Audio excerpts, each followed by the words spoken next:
Sherehe za sitishwa Tabora zina viashiria vya mapenzi ya jinsia moja.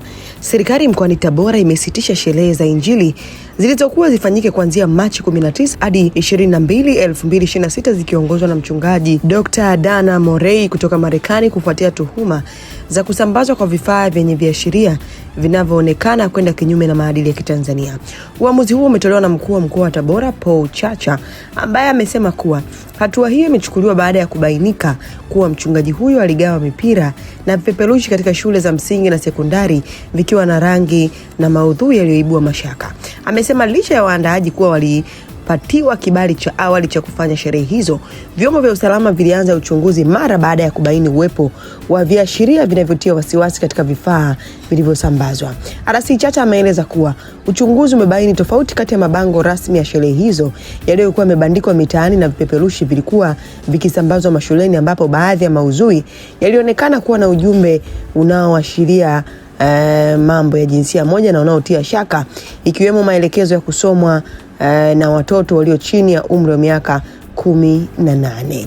Kutokana na hali hiyo, ameagiza kusitishwa mara moja kwa sherehe hizo hadi pale vyombo vya usalama vitakapojiridhisha na maudhui yake. Pia amewaeleza waandaaji kubandua mabango yote yaliyowekwa mitaani na kuondoka mkoani Tabora mara moja. Aidha, mkuu huyo wa mkoa amewataka wazazi na walezi kuwa makini na kuhakikisha wanawalinda watoto dhidi ya viashiria au vitendo vinavyokiuka maadili ya Kitanzania, akisisitiza kuwa hilo linaendana na msimamo wa serikali katika kulinda mila na desturi za nchi. Msikilize hapa akizungumza, alafu dondosha maoni yako.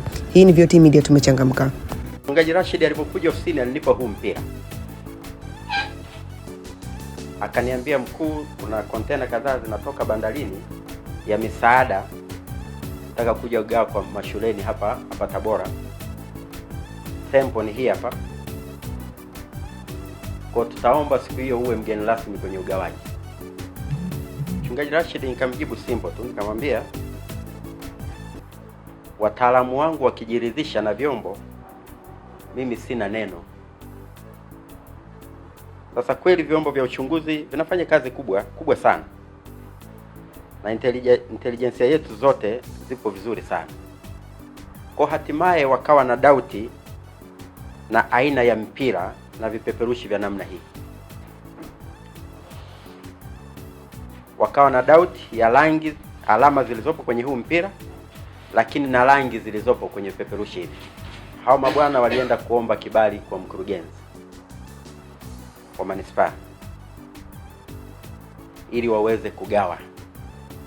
Mkurugenzi aliwaambia, ili muweze kugawa vifaa vya namna hiyo mashuleni, lazima tuwe na barua kutoka kwa katibu mkuu TAMISEMI. Wakapata barua, lakini kwa usimamizi na kwa uchunguzi ukiwa unaendelea, wakafanikiwa kugawa shule 55 hapa manispaa. Hii mipira kwa watoto wa mashule hayo waliopita sekondari na msingi na sekondari. Lakini baadaye, kwa sababu vyombo vinaendelea kufanyia kazi, wakasema hili jambo si jema. Alama hizi tunazioanisha na alama ambazo sio za kimaadili, ambayo maadili yetu ya Watanzania sisi hatukubaliani nazo. Kwa tukaamua mipira yote na vipeperushi vyote ambavyo wamepewa watoto vikusanywe, ambayo kazi hiyo imefanyika.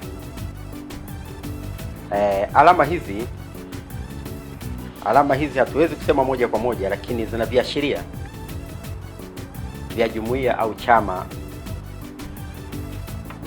cha mapenzi ya jinsia moja.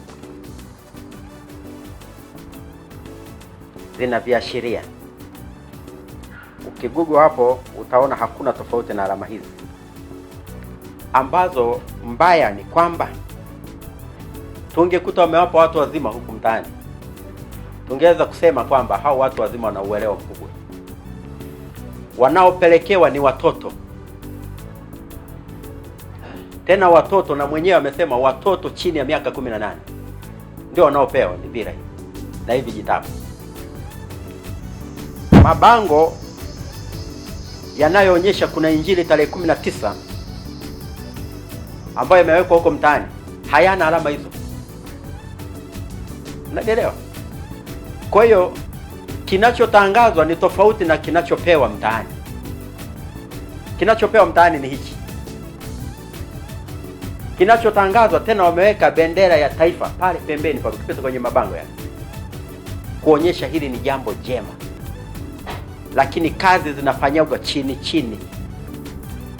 Nyuma yaka kajitabu kameandika kadi ya maamuzi. Manake baada ya hapo mtoto huyo anatakiwa amue, aandike jina lake, umri wake, namba ya simu, anwani ya eneo analoishi. Mtoto, nyinyi si mna watoto, wanaweza kuamua kitu cha namna hii. Alafu muda wa kumtembelea, mtoto huyo. Lakini ni picha gani ya hicho kijitabu? Kitabu hicho kina picha hiyo ambayo inamwambia maisha yako mapya. Kwa hatua tulioichukua ni kusitisha mkutano huyo mwinjilishaji, na tumewaambia kwamba mkutano huo hautakuwepo kama walivyokuwa wamepanga mpaka vyombo vitakavyokuja kutuambia kwamba ni salama, tuwaambie waendelee. Lakini kwa sasa tumeufunga na tumekanseli kibali hicho. Tumewaelekeza mabango yote hapa mjini waliokuwa wameyabandika wayatoe leo, tusikute bango mjini hapa. Wametuambia wapo zaidi ya 10 au 20 hapa mjini, waondoke leo, wasilale katika mji huu hapa. Mchungaji Rashid na mwenzake tumewambia ripoti polisi kutoa maelezo sasa hivi baada ya mkutano huu. Nimesema kwamba sisi tunaamini nyinyi ni watu wema, mmeletewa haya mambo msiyoyajua, na kweli hamjui, na hatuwalaumu kabisa. Tunawasaidia kuwajua wabaya wenu pia, sababu wanataka kuwachonganisha na jamii hii. Yeyote tutakaye kumbana naye kwenye jambo la namna hii, rais wetu wa nchi, kiongozi mkuu wa nchi, alisema tulinde maadili yetu na tutunze watoto wetu. Hayo maelekezo hayahitaji barua, yamejitosheleza. Tulinde maadili yetu, tulinde watoto wetu.